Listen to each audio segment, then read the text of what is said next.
Hello, and welcome to Behind the Scenes, a podcast where we talk about the intersection between art, culture, and big ideas.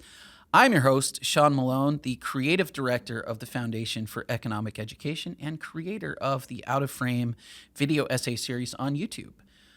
Here in studio, as per usual, once again with Paul Nelson, our head of social media, senior marketing manager, and of course, Jennifer Mafsanti, right here on the screen next to me, the communications director for the Libertas Institute in Utah. Jen, Paul, how are you guys doing? You got it this time. I've said it right a few times. I got it wrong when I filled in. I'm still so proud. I watched it back and I said Libertas. What did I say? I did not say Libertas. I said I said it how it looks. It wrong. Look, we've discussed this many times. Connor made the name stupidly, so I love Connor to death, but he clearly picked a way of pronouncing a name that is completely unintuitive. Has your IMDb? Well, he didn't have a communications director back then, so. Well, now he not does. my fault. So let's try to make words more easy to say. When Rebrand. You spell them out. I'm kidding. But yeah, I think Paul was trying to get at how'd your shoot go last week. We remember those who watched last week's episode will remember that Jen had a wig on if they were watching those luscious locks. No, the shoot went really, really well. I don't have any kind of information on a release date yet, but if you follow Libertas Institute on social media, you'll see all of the fanfare leading up to it. So, are you guys gonna release teaser trailers, first looks, trailers, and behind the first looks scenes? And, right? We have a lot of behind the scenes photos and stuff like that. So that will be part of the marketing campaign leading up to all of this. So just keep your eyes peeled. I'll let you know here when we have a release date, but seriously, we're still wrapping filming, and now the post-production can begin. So yeah. Well, fantastic. I'm looking forward to it. I don't really know that many details about what it is, so it will be a mystery. We're keeping it under wraps. It'll be a mystery to me as well. But all right, we'll see. We'll see how that goes. I'm trying to think if there's anything big, major news that we should be talking about before we get into today's episode. We may need the time to just get into today's episode. We're not quite as crunched for time as we were. Yeah. The last episode, but this week we wanted to talk about Squid Game, which literally everyone in the entire world seems to be talking about. This is it's like Gangnam Style. Just kind of came out of nowhere, and then suddenly literally everyone in the world is telling me, have you seen this thing? And here we are. I have seen this thing. Jen has seen this thing. Paul has seen this thing. I did not like it. Spoiler. I 100% disagree. So, yeah. So that's that bombshell. On that bombshell, it is not time to end. It's time to begin. I guess. Look, I mean, let's just get into it because it's gonna be long. I think this one is gonna be. There's a lot that I feel like we should talk about with Squid Game. There's a lot of out of frame connections for sure. Yeah, and indeed we are trying to think about when this episode is going to be released. We should have an out of frame episode about Squid Game soon. Very soon. When you hear this. Yeah, very, very soon. The Squid Game. And because it's an out of frame short, it's coming from Jen and me and not from Paul. Yep. Just to be clear. So the right perspective is going to be left out. I'm sorry, but I'm sure it'll be great. It'll be great. It'll be great. Well, look, the biggest thing, obviously, and the reason we're doing an out-of-frame short on it is because everybody started talking about it as being some critique of capitalism, which we can talk about later as we get through this. But it doesn't, I mean, just as a spoiler, it doesn't really seem to me to be that. It wouldn't be that even if it was trying to be, because it's really got very little reference to or bearing to capitalism in any kind of meaningful way. But it is a lot about greed. And it's a lot about human choices and, you know, what people will do when they're desperate and things like that. But all right, Paul, why don't you don't you explain the gist of the Squid Game? Sure. So, Squid Games, you can watch it on Netflix. This is actually one of the few things on Netflix that that's stuck with me. Okay. Most of the time, Netflix in, one out, eyeball out, ear, whatever. I just don't remember it. Right on out. But so we get introduced to our main character, and do we have name? Because I don't think we're gonna be able to pronounce. So yeah, we should maybe just establish this for everyone up front. I don't remember the characters' names like hardly at all in this, and while I will reference IMDb because that'll be helpful. I think we're gonna butcher names a whole lot here. But Ji-hoon Song. Yeah, he's our main character. Yeah, and he is down on his luck. He has big gambling debts, big debts from a failed business, has a dead-end job. Doesn't pay his child support. Doesn't pay child support. Lives with his mom. Doesn't pay his mom. Takes money from his mom. Yeah. And then goes and gambles. He's not a good guy. Not a good guy. So we see his day in the life of Ji-hoon. The gambler. The Have gambler. we failed? The gambler. He will now be known as the gambler. We got a snapshot of his life, and then he gets an offer. He gets an offer. There's a gentleman that sits next to him at a train station that says, "Do you want to play a game?" And so it's this like you throw down this folded piece of paper, and if you can flip it all over, then the other guy, you win. Yeah, I wasn't totally clear on the rules of that game. Yeah. You got like really thick pieces of paper. You fold them really tightly. You get one down. If you hit it, if you can hit it and flip the other one, right? If you flip the other one, you win. And so he was very bad at that game as well. Very bad, surprisingly bad. Unnaturally bad, because that really feels like a not fully just 50-50 chance sort of situation. But if you hit it, it feels like it's kind of right. You should at least have surprisingly bad, pretty even shot at doing it. If you're so the stakes were, if he won, he got 100,000 won, and if he lost, he would get slapped in the face. Let me also look up how much that is. So it's not very much. It's not a lot. I want to say like $800. Yeah. Hopefully I'm right. Is one. Is it WON? I don't remember. Yes. Okay. Yes. I'm spelling this wrong. It's probably number one search topic on Google. It's 100,000 won is $85. $85. So and 70 cents to be $85 today. At today's prices. Every chance he can get, and he needs money. He doesn't have money to buy his daughter a gift, so he takes it. But at the end of this, they finish playing. He gets a card from this gentleman that's cryptic that has a telephone number on the back, and he's like, "What is this?" So he leaves. He goes and has a disastrous dinner with his daughter, who he's absentee father. He makes many other poor decisions between then and then. Oh, I mean, he just makes bad decision after bad decision. But anyways, it's just the worst. He calls this number, gets kidnapped basically, and ends up in a sterilized room with 456 other people, with the number emblazoned on his chest that he's number 456, and the Squid Games are kicked off. That's right. And that's. I think that's all. I mean, everybody pretty much knows everything else. The Squid Games are terrifying and bloody and gory, and people die. And whoever doesn't die wins money. Mm-hmm. Pretty much. Right. Yeah. Yeah.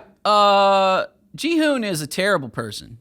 I have very, very, very little sympathy for him. I feel like the show wants me to have some sympathy for him, but I super don't, because for all the reasons you said and many, many more. You actually went through it really quickly. I mean, he's got gambling debts. He doesn't pay his child support. He mooches off of everybody. He's asking people for money constantly. He lives with his mom. He is a failure. Who he steals from as well. He is a failure across many areas of his existence.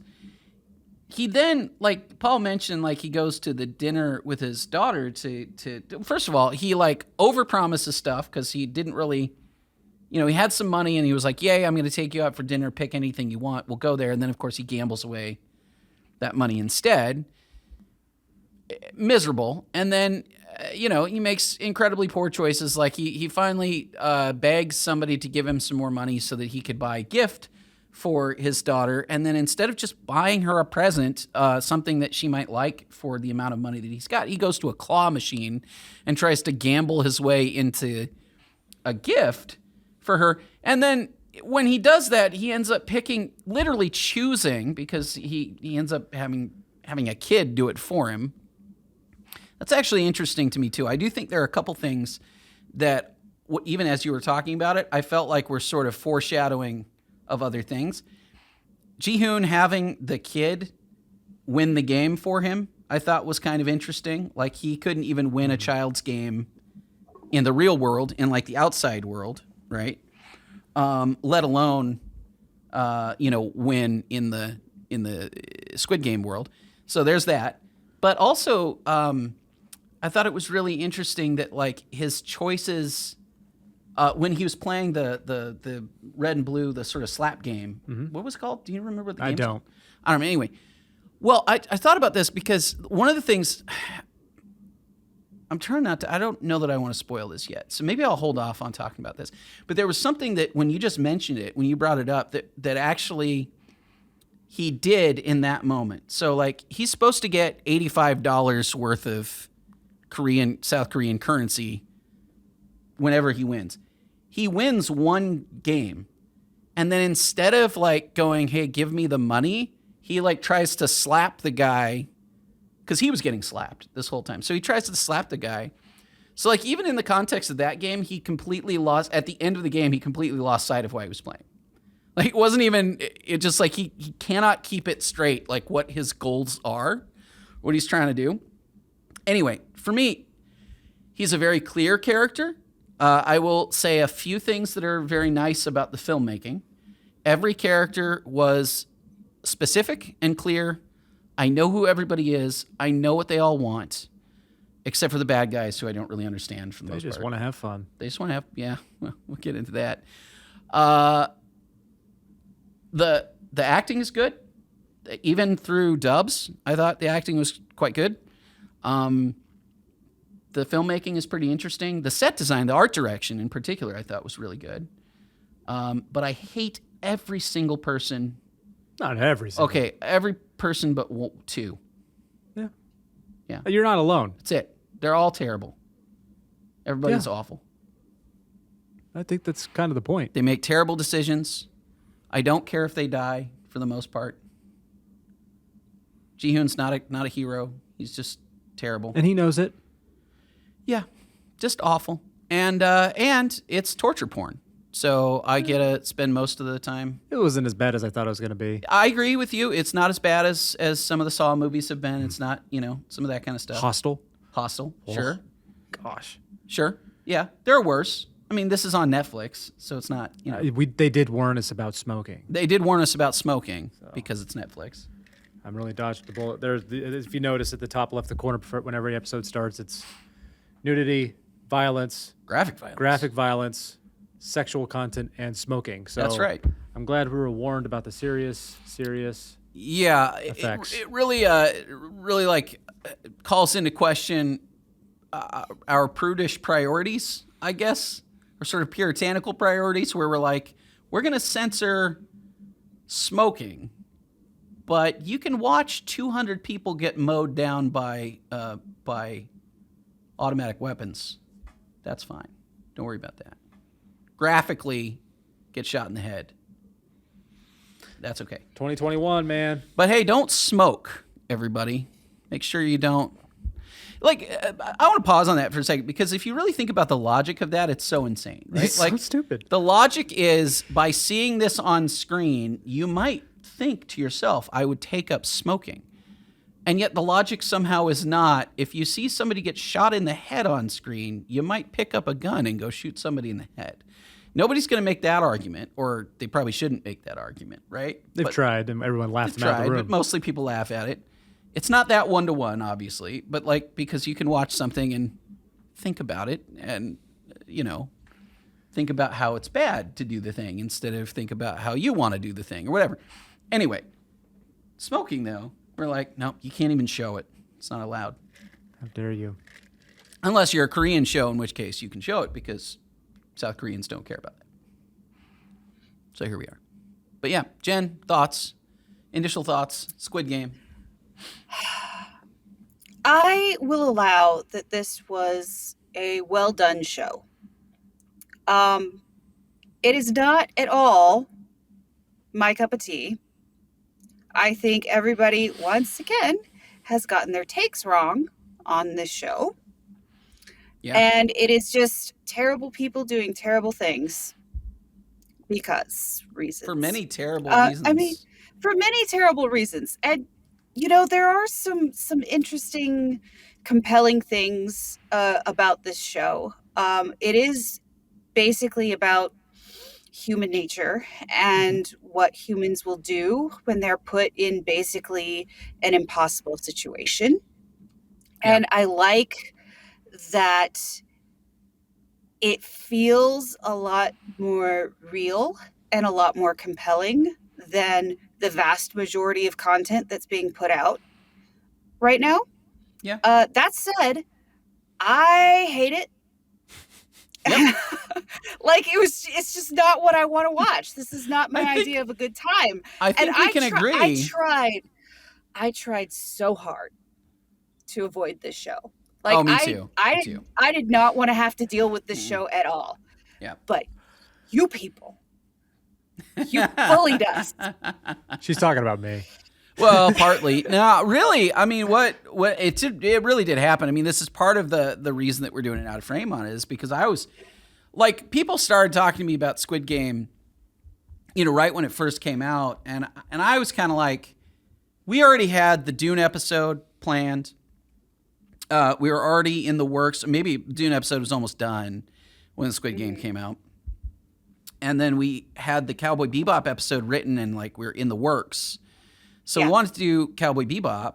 And then we were talking about a different short for the month of November. We were going to do something else. I had it all pitched up. I had it all laid out in my head. We're going to do something else. Woke James Bond. It was going to be great. Yeah. And then, instead we are we got like constantly bombarded with people going like, you should do a Squid Game episode. Now the problem obviously is like the turnaround time to do an Out of Frame episode is kind of long. Like we can't just turn around an Out of Frame episode. We've got to write it. I've got to record it. It takes a long time to edit. Like we're not just putting like a trailer on loop and just letting it loop over the course of, you know, whatever. Like it's a lot that goes into it. So it's not that easy to do. So I'm sitting there going, well, I get it. Everybody's talking about Squid Game right now. It's not my thing, and I don't really like that kind of show. And I don't like, first of all, I'm not really a big fan of the genre. Not a big fan of that kind of thing because I don't really like wallowing in like the sort of misanthropy of it. Like it's the idea that humanity's evil or that everybody, you know, I don't think it's very healthy for people to do, and I don't really like it. But people kept talking about it, and so it got to a point where I was like, we just couldn't ignore it anymore. So Jen and I turned around and we're like, okay, well, I ended up messaging Jen going like, we're gonna have to do it. Like, there's no way around it. So we did that, and then we were talking about it here too, but like, it was a slog, man. Like, I did not enjoy going through this. Like, I did not enjoy my experience. I did not enjoy. Like, again, I hate everybody. There's nobody in the show that, like, I want to root for or, I mean, sort of the North Korean girl. Sort of. Sort of? No, only sort of. Because, like, she's not that endearing. She's kind of, you know, I get why. It's fine. But, like, you know, even in that context, she is, like, you know, kind of a gang member at this point. She's, like... She's a pickpocket. Whatever. I mean, again, her arc at least makes sense, and at least her motivations are noble enough, right? She wants to get her family out of North Korea. I get that. Like, that's fine, right? But, like, she's the only character that I'm rooting for at all in this. I'm not even really rooting for Ali. Like, Ali is, like, the Pakistani guy. Like, I'm not rooting against him because he seems nice, but also you know inherently there's no way he's making it out of here. Like, there's just if you understand the genre, like you can't. I couldn't anyway get very invested in him because like he's not getting through this. Mm-hmm. Like to a large extent, he's a red shirt. A lot of red shirts in this. Yeah. And so like that's another thing too. I don't find. I mean, so the nature of the well, it's not really the Squid Game. Nature of the whole thing. Did they call the whole thing the Squid Game? They didn't. They called it. No. What did they call it? Just the game. The game. Just the games, right? So they do all these childhood games. They do red light, green light. They do, which is creepy and weird, and it works. It sticks with you. It does stick with you. They do a game where they have to like cut out a shape from like a honeycomb thing, cookie thing. I don't even entirely know what it is. Seems difficult. It is a melted sugar confection kind of thing. Okay. Honeycomb is a kind of candy. Honestly, Okay. it's a hard candy. Okay, so the idea is that you're supposed to be able to cut out the shape without breaking it. If you break it, you die, right? Like if you move past the red light, green light thing, you die. Like it's the scene in Suicide Squad that Harley makes jokes about how if you talk with your mouth full, you die or whatever. And that's the game. Like literally anything that you do that's not good, you die. You lose, you die. They play marbles. They play a bunch of, kid games. They play tug of war. But see, this is part of my problem with the whole thing. It's like they put all of the main characters, all the ones we're actually following, on one side of the tug of war battle. And then they put all random people that we've never seen or care about before on the other side. So you're just kind of like, well, gosh, I wonder who will win. Yeah. Who could possibly win this tug of war other than all of the main characters, right? So there are things like that I would just be a little bit annoyed by, but in general, it's just a slog of human brutality. It's just not fun. And I don't mean that in like a Marvel quippy sort of way. It's just not enjoyable. It's not fun to watch people hurt each other and brutalize each other, and then like whatever. It's just I don't enjoy that. It's not, to me, that's not enjoyable entertainment. It's not a way I'd like to spend 9 hours. Exactly. That's not what I want to do, for 2 hours after the kids have gone to sleep after a long day of life. Like, 4 that's nights just in a not row. what I want. 4 nights in a row. Yeah.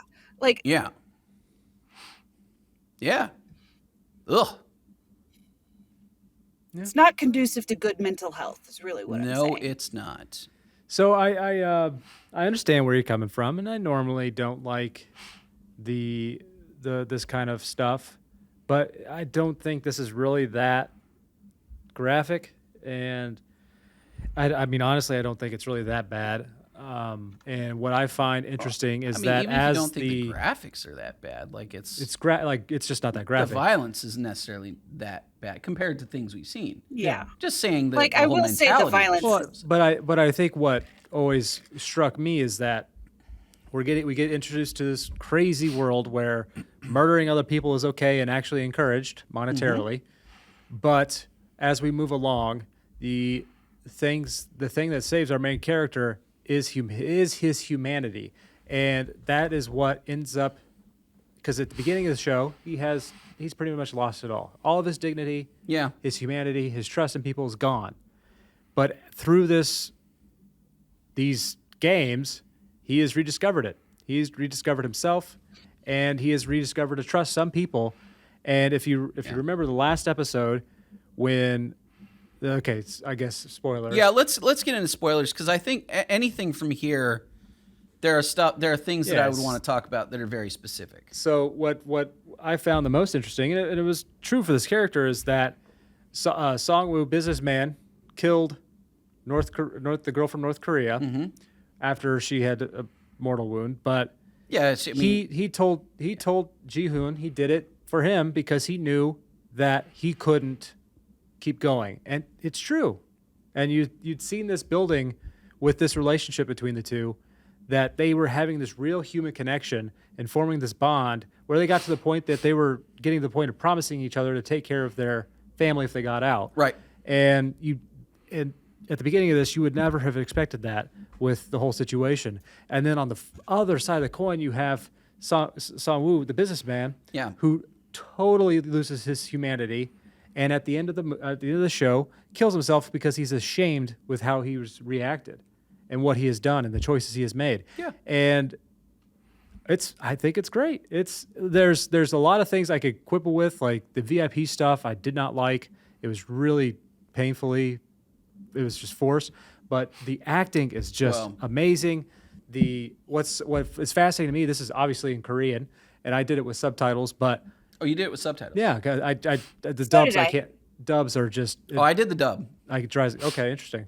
Dubs usually I just can't really. I often do them. the difficult thing for me is that like I often have to do other stuff at the Yeah. same time. It's really hard to do subtitles sometimes. So, but what I thought was super interesting about this is that if you had no dialogue, if this was a silent movie, you would get it. yeah.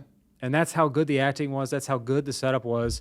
Is that you could follow along without any voices going on whatsoever, and you would get the story, and it would be probably just as powerful. Yeah. Look, I thought the filmmaking in that sense was good, but the games themselves make very little sense. The reason that you have the VIPs is because they need the games to make some type of sense. And they were unwilling to say that this is a consequence of you being in debt or a consequence of you making poor choices, right? Like they explicitly rejected that premise. You'd think that because at the very beginning when everybody gets shot during the red light, green light thing, they go, please don't let me out of here. I'll pay my debts. Whatever. So people are kind of sitting there begging for their lives saying, if this is just about me not paying my debts, I'll pay my debts off. And then they explicitly say, oh, no, the Squid Game's not about the debts. We don't care about your debt. Well, they don't. They just want to have people that they can coerce into doing this. They're not debt collectors, right? They're not there to try to get something out of these people other than entertainment for their VIPs. So that's why the VIPs are actually important, right? There's an importance The execution to that. I didn't like. What's that? I didn't like the execution. I get the VIPs, but the execution was. Sure. Well, and the execution is a little trite just to begin with, because the whole animal masks thing. I mean, we've seen that a ton of times, and whatever. Fine. Yeah. It's glitzy. They're creepy. They're rich guys. They're just whatever. Yeah. Rich billionaires. Whatever. Blah, blah. But this does get us into this idea that this is like a criticism of capitalism or something like that, because people seem to only be able to associate rich people with capitalism, which is, on the one hand, way to go capitalism, but also, on the other hand, there are powerful rich people in every system. And one of the big questions you have to ask is, how did they get that way? And the idea of capitalism, as I talked about in the Dune episode, as opposed to something like feudalism or dictatorships and things of that nature, is that you actually have to create value for other people. When you do, you can earn a pretty sizable living, but that's open to everyone. Everyone has the same actual playing field that they're playing, which is funny because this Squid Game's really big on we've leveled the playing field. Everybody is equal here. They aren't, by the way. There are many instances in the Squid Game where they change the rules midstream, or they just select games that are not really appropriate for everybody at all skill levels. Some people have never even heard of the games that they're playing. There's all sorts of things like that. But regardless, it's weirdly schizophrenic in some aspect. At least if you watch it from a U.S. perspective, because let me rephrase, not even just a U.S. perspective, but somebody who's sensitive to the sort of anti-capitalist criticism kind of stuff. Because one of the main characters, in fact, as I said, the most sympathetic character is a North Korean defector, somebody who came across the border, whose dad was killed trying to get across the border, whose mom was arrested and is still in North Korea, probably dead at this point, if we're being honest, or in a labor camp of some kind. She came with her brother, and the reason that she's in this situation is because she defected from a totalitarian dictatorship, communist dictatorship, that then she did not have any money or resources or anything, and she's been kind of living on the streets trying to take care of her brother with, nothing, literally nothing. I mean, she came to South Korea with just, as poor as it gets, basically, absolute poverty. So I'm sympathetic to her character, but like all the anti-capitalist critiques like really fall flat for me then when you immediately look at the fact that like the most sympathetic character in the show is somebody who's a victim of communism.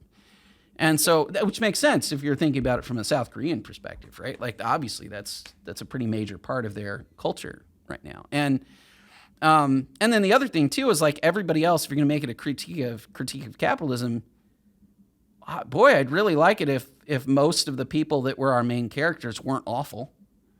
Like, if they're just down on your luck because through no fault of your own, like some rich guy did something terrible to you, or you got laid off, or whatever. Or you got conned. I'd even accept that one. Sure, you got conned, right? Yeah, but I mean, for the most part, I mean, we've got people who are themselves con men, thugs, gangsters, thieves on all levels, pickpockets, gamblers, people who are not doing. Not doing very good things, people who treat other people very, very poorly. And so this actually gets us back to a little bit like our conversation about Parasite, which I think is really interesting because like in Parasite, we had the same thing where people are like, oh, rich people are bad or whatever. And I saw Parasite and I saw something completely different, which was that the parasites were not the rich people. The parasites were these people that had latched on to them. And so I think there's this thing in South Korean cinema that we're seeing a little bit, which is like, they're not actually saying that the rich guy, I mean, in this case, the rich VIPs are evil. Fine. But they're also being very critical of people who make poor choices in society. And I think to a large extent, Squid Game, if I can read it in a more intelligent way, I would say that like, part of the point is that a lot of people are getting what they deserve. Choices have consequences. Yeah. And they have not, like it's not just like, oh man, my terrible boss, like won't let me have let me have the 4th of July weekend the way that I wanted. Like, it's like, I embezzled money from the company and I embezzled, millions of won. And now I'm in the Squid Games. Well, it's not your company's fault. Like, it's not the capitalist. Like, it's weird. It's a weird criticism to me.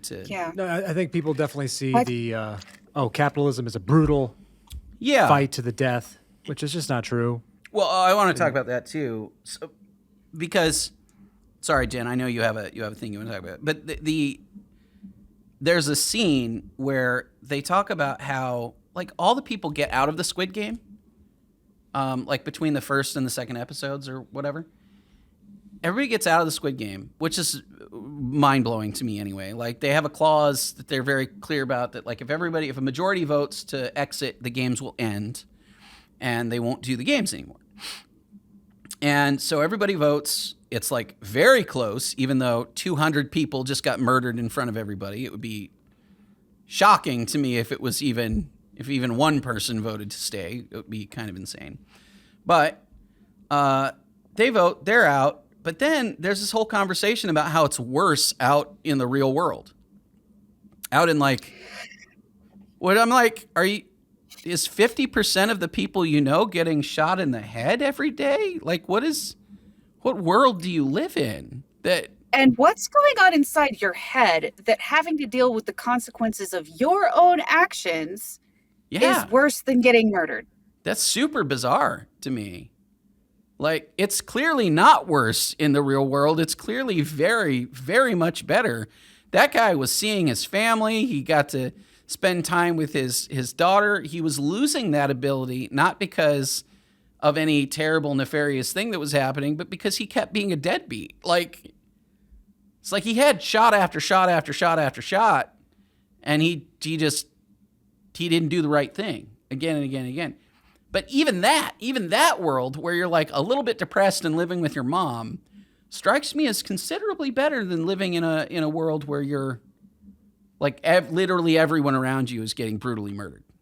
Like I don't know. I don't understand that. Like I don't even know how but I've seen that in the critiques, right? I've seen that in the sort of anti-capitalist version of this, where people are like, oh yeah, capitalism is so brutal and it's so worse that people would rather be in the Squid Games than capitalism. That's insane. Like that's not a little insane. That is pathologically insane. Like there's nothing that is about not that a makes healthy sense. mindset at all. And I can't help but feel like the American media keeps trying to gaslight me about K-drama. All right? Oh, for sure. Like we watched Parasite. We watched Yeah. Squid Game. It is not what everybody says that it is. And No. like, did we watch the same thing? Like, Yeah, I don't get it. it's really bizarre to me how consistently wrong, like, Yeah, I commentators about these sorts of things have been. I about want to go back to K-drama. Parasite for a second, because how did we all agreed? Like we watched Parasite and we're like, no, that's very pro-capitalism. yeah, like these people did generally good stuff, and they, were responsible adults, and their family was fairly well off. And then these people over here are constantly shirking their responsibilities, not doing anything positive or proactive or healthy or smart. And turns out they didn't do well, and so had to like resort to becoming parasitic, which that seemed to be the flip of what everyone else is saying. It's exactly the opposite. Yeah. Like I'm supposed to think of the rich guy as the parasite in that case. So I don't really know how he was. Didn't really make any sense. It wasn't. Yeah, it's when you agree with North Korea propaganda, sometimes you probably need to just pause and reflect. I think that is correct. Yeah. Like North Korea, obviously. Really consider your life choices up to that point that you're agreeing with the North Koreans. Let's be real honest. To be clear, North Korea, there's reports from North Korea that like Squid Game shows you how terrible capitalism is in the United States. It's like, does it? Does it though? Also, North Korea, did you actually watch Squid Game? Yeah, when one of the most important characters on the show had to escape your country in the dead of night, risking death. Because that's the actual Squid Game, right? Like that's the real world version of this is North Korea. It is play the game, hopefully you don't die, and then if you escape with your life, it's a miracle. That doesn't happen in South Korea or in the United States. So very strange. I don't appreciate. Yeah. That's not Squid Game's fault, by the way. That's just meta commentary on like the whole outside. Yeah. But so the biggest problem I have. So we talked about the humanity of our main character Ji-yoon. The biggest problem I have with the show is the last scene of the season. So we've already given the spoiler warning, but yeah, it's down to him and his childhood buddy. Businessman, who's his childhood, but he wins the Squid Games, and so he goes back to the real world. Ji-hoon does. Ji-hoon, yeah. Goes back to the real world. He has a lot of money now, but he struggles with it, and rightfully so. He obviously has some PTSD. Yeah. He doesn't touch his money for a year, but then after a year, he takes 10,000 out. Yeah, he took 10,000 just to make sure it's real. Bought some flour. Well, no. He bought some flowers. Bought some flowers with it. But a year passes, and he gets invited to a mysterious building, and he finds out that his BFF old friend was the one running it all, and he basically gave him a pep talk of like, oh well, we didn't even talk about the old man. Oh yeah, we got to talk about. So you can't just say his old friend. Like, okay. Well, let me finish my thought on. So, Yeah. The one thing is he is out Squid Games. He's going on a plane to America where his daughter is now living, having a better life. Go USA. And anti-US, anti-capitalist, where the USA is the better place for the small child. But okay, sure. But he is like dressed to the nines, looking good. He's got his hair dyed pink. He's ready to go to America. And so he's getting on the plane. The pink hair. I don't know why. But he witnesses the beginning of the Squid Game where the guy is Slapping basically is preparing these people to go to murder games.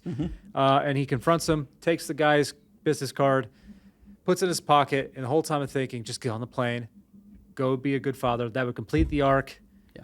Gets to the jet bridge, pulls out the card, turns around, calls and says, I'm coming for you or something. Yeah, effectively. It's unclear a little bit. And he turns around and doesn't go see his daughter. So he doesn't. He doesn't learn. He doesn't. Like Still that's the deadbeat. whole. He's still a deadbeat, which was frustrating. But season 2 will be good. Probably, maybe we'll see. But I guess you could ask the question whether or not they shot 2 versions of that as well. I see. Here's the problem. I'm not like sure. you could do the version where he gets on the plane and still have season 2. Oh, I know. I know. You Absolutely. obviously he has the card. I know. He could still go see his daughter. You're and totally then- right. So, all right. Also- Oh, go on. Also, they strongly implied that these Squid Games happen all over the world because the VIPs are like, oh, the Korean games are always the best. It's true. They did Implying say something that they're like in other that. countries. So, like, he Yeah. could just go around from country to country wrecking up Squid Games and still see his daughter. It's unclear if But he's going to no. wreck him up. And either, still undefeated, undisputed Squid Game champion of the world. Here's the thing, though. You don't want to be undisputed champion because it means that literally every time you're just standing by as 455 people get murdered. So This is capitalism, buddy. yeah, I don't understand. Yeah, because capitalism, if you lose your job, you get shot in the head. Basically. Apparently, I mean, wow. don't you? Okay, I never have, but it's not quite clear. All right, so we got to talk about the old man. So the old man, because a lot of the Ji-hoon's arc is really it's really defined by how he treats this Right. old guy. This old guy is like Squid Game's participant number 1. They're all numbered, and he's not in great health. He's got dementia, cancer. He pees his pants at one point during the just embarrassing, like nothing. It's just not great. He's a liability to everybody. Nobody wants him on their team. But Ji-hoon is nice to him. Like he's actually like tries to take care of him and tries to include him in stuff. And so you do get to see that Ji-hoon is like, he's certainly not the worst person in there, right? He's a deadbeat, but he's not evil. Right. He's just kind of bad at life. Just kind of an idiot. Kind of an idiot and bad at life. And so a lot of this is making you throughout the whole series, it's making you feel sympathy for this old man. And then so finally they play this marble game, which is really where the marble games is really where all of the emotion happens in the entire series, because 3 characters in that are the only 3 characters that you care about at all in any way. The old man, the Korean girl, and Ali, the Pakistani guy, like all have terrible things that happen to them, or have to just deal with, that's like the most critical scenes. And I won't totally spoil that, but like that's the only little bit of emotion that's really for me that was like, oh man, I feel something there, right? But the old man, you're meant to think has died. Like you're meant to think that like Ji-hoon left him as the loser of the game that they were playing, and then he would get shot in the head like everybody else. We hear a gunshot. Of course, it's off screen, so mystery, right? Turns out, old man he's the head of the whole thing, Yeah. and the he's head been squid. running it for years. And like the only reason he was playing was because he was getting old and he had dementia, and he was like, I just want to have some fun for the last time in my life. Like what level of psychopath do you have to be where hundreds of people getting brutally murdered is fun? You have to be a billionaire. You just I don't get it guess. until you hit that club, I also think that he became a billionaire by running the Squid Games. Probably. As far as I can tell. He was very rich before, and it's like, oh, I can make some money this way. But I don't know. It was horrifying. But yeah, as Jen said, and then Paul caught that there was some dossier or something with like multiple Squid Games a year. So there may be like quarterly Squid Games. It's really unclear. I mean, you'd have to keep the business going. You know, keep this going. The And murder then, game's going. as Jen pointed out, it's all over the world. So quarterly Squid Games in every major country. Does that sound? There's capitalism's the evil capitalism has spread too far, comrade. Dude, yeah. This is heavy sarcasm. Yeah. Well, hundreds, thousands of people a quarter are getting brutally murdered by Squid Games. You'd think someone would notice at some point. This does seem Well, this like is why they pick the people they pick. These people are the guys who have families but who aren't paying their bills and who creditors are looking for. You'd think those are the bill people that collectors usually would disappear. know, you know, People that they'd be usually like, disappear. hey, we're really concerned about Mr. So-and-so who hasn't, been responding to calls when he previously had Yeah. been. So file a missing persons report so they could at least, I don't know, maybe collect from their family members, Yeah, I'm feeling like there's something wrong with this overall plan. But I would also be remiss if I didn't point out the police detective, which is a subplot in this that completely That was didn't need to incredibly exist. unnecessary. But I mean, I agree with that. Yeah. there couldn't have been anything more pointless than the handful of random appearances of this police detective, who was also not clandestine at all. He takes over one of the. His phone was. Man, Super sneaky. Where'd he get that battery? That was impressive, actually. Got back. 5 days. Taking videos. He had LTE service on the island. too. So I don't know what have island Verizon. you're on, but congratulations. I'm gonna need the details on that phone That and that model service is- plan because 100%. But this police detective guy, first of all, straight up murders a henchman Before he knew anything about the situation. So that's a little bold. But secondly, he then takes over the henchman's suit. Well, okay. To be fair, he did know they were gassing people. Well, yeah, okay. That doesn't necessarily mean you murder. I mean, Because look, it could be like a bachelor party service where they go in and do a escape room or something. Right. But no, just murder the guy. Nope. Anyway, so he turned out to be right, so good on him. But at the same time, he takes over this henchman's clothes, and then he's not good at any of the henchman things, and nobody really does anything about it. They're constantly like, "Hey, you're talking when don't you remember the rules? Nobody's supposed to say anything." No, please tell me all the rules right now. Yes, please tell me the rules. I don't remember any of the You rules. were here when we talked about this last time. I was asleep behind the mask. Yeah. All right. Anyway, I do have a question for you guys. Yes, all right. As devoted libertarians, maybe even the A word. Would you guys be okay with, or would it be, would it be okay? Not you guys, but would it be okay if, unlike the show where the contestants didn't know going in to the Squid Games that they were going to be murdered, but if they had signed a contract where they knew that they could all of the stuff, like they could win this amount of money, but there'd only be one left standing, but if you lost, you die. I think so. I think the contract has to be extremely clear. Mm-hmm. I think you would have to do that. The reason I say I think so is because I think that's consistent with things like right to try, for example. And this is a really wild stretch in a lot of ways. But I do think there are situations where you have the right to put yourself in danger and to assume risk, right? But I would say that you need to be exceptionally clear of that risk, and you need to make exceptionally certain that everybody who is participating was making the decision consciously and of sound mind. Mm-hmm. Squid Games does not do that. They do Squid not. Games does not inform people of the vast majority of the risks. Second time though, they do. Sort of. They're still, even then, very implied. Right. Like true. they're not so clear. Like it's the same rules on the second time versus the first time. No, they Like but elimination means death. But yeah, they don't say. They just say you will be eliminated from the game, which is like, oh, okay, I'll play this game for a possible 40 billion won or whatever, and it's only what do we decide, like $20-something million?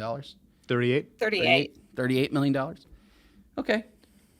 I mean, $38 million is a decent amount of money, but like That does not. for a 1 in 456 chance where everyone else is dead. I mean, I'm not saying that there is That- no number that's- that exists that would get me to participate in that game, but $38 million is not that number. I actually Not think for me. there is just given the odds. I think there's no number that exists. Like the odds are shockingly poor to win. Yeah. And not knowing what the games are, not knowing whether or not I actually had a chance at winning the games or yeah. No, I don't really For think me so. personally, you're I don't right. think so. A number probably doesn't exist. I've got a family. Yeah. I've got Yeah. responsibilities and things that I care about. But what if you did win? No. But I will accept the premise Then that I would there have is to live with that, and that's still not a great proposition. right. But I will accept the premise, well, that's the other thing too. Like if you survive, like you're surviving with tremendous trauma. But if everybody knew coming in what the situation was, are we talking about the Squid Game, or are we talking about the libertarian? I don't know. Dream. Either way, it's tremendous trauma. I don't know what you're Yeah. talking about. But look, Don't contracts make everything go away? they do not. Yeah. They definitely don't. I'm just being a troll right now. Yeah. No, look, I don't think so. I mean, I think that all I'm saying is there's a version of things where you can assume risk, and people do that all the time, right? Like football players assume risk of CTE and stuff like that, right? I mean, it's not ideal, it's not great, and people. Well, unfortunately, we saw on the set of Rust something for similar. sure. So the set of Rust is a pretty good example of this, although the set of Rust is. So there is an assumed risk. I've been talking about this for the last 5 days. So, whatever. In podcast land, it was like a couple weeks ago, but like whatever, for like a long time. The set of Rust is an interesting one because movie sets, the way that you're supposed to handle guns is pretty well spelled out for most films. Like SAG-AFTRA has a lot of rules and guidelines on that kind of stuff. The props community has a lot of rules and guidelines about all of this kind of stuff. You hire a professional weapons handler. The professional weapons handler is the one that's actually responsible for making sure that the gun is unloaded and whatever. If you're an actor, you have every right to inspect the gun. You have every right to ask somebody to show you every detail about it. But at the end of the day, it's the weapons master that's in charge. And so it's on the weapons master to make sure that things don't happen, such as leaving 3 guns on a table unattended that are not in your control, or allowing somebody else, like even the assistant director, to pick that gun up and hand it to somebody else. That stuff is like not at all okay, right? But that said, there's still some assumed risk if you're going to shoot a movie like a Western that's going to involve guns. If you're going to shoot John Wick, you're around several dozen guns, several dozen firearms, many of which are going to be fully functional weapons. Now, they should only fire blanks, or there are situations on set where they fire live rounds.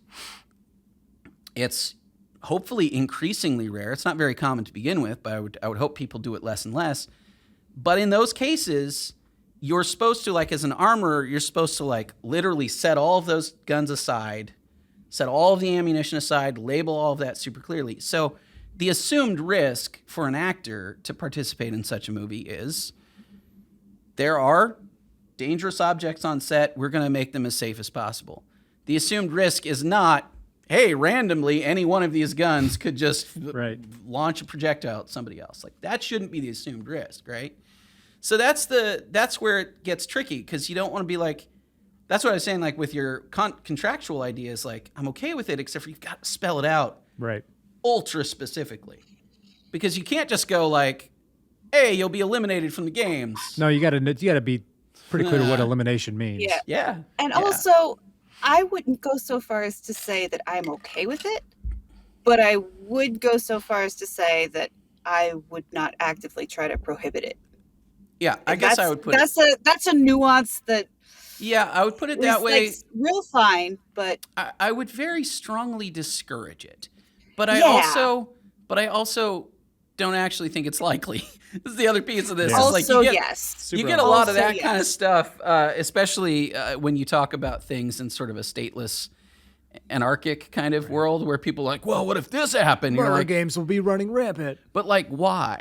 Why would anybody do this? Because again, if your odds were, I'm 1 out of 500 people and everybody's going to die a brutal death except for one, I ain't doing that. Yeah. Like, I don't think many people are doing that. It almost doesn't matter how desperate you are because everything else has a live another day and try again option. Just doesn't have that option, you know? This is why like right to try is interesting because like right to try is like that option is not there, right? The option is I try this and hopefully live another day. If I don't try this, I am certainly not living another day. Yeah. So that's like flipping that on its head. So you're That's a you're really actually interesting- trying yeah. experimental stuff in order to extend. Whereas in this case, you're trying something really stupid and experimental with a very strong possibility that you'll never get to try anything again, which I don't see why you'd do that. I don't see why anybody would make that choice. But I think we should wrap it up there and then get to our bonus section. That's good. So, yeah, that'll conclude our discussion of Squid Game. You will, gosh, I don't know exactly the timing of this, but by the time you've heard this, there's probably another Out of Frame, if not probably out in like a week. Yep. So check out our Squid Game Out of Frame episode. We'll be doing that. If you are a fan of Out of Frame, and if you're a fan of what we do here, consider supporting the show on Patreon or Subscribestar, patreon.com/outofframeshow, subscribestar.com/outofframeshow.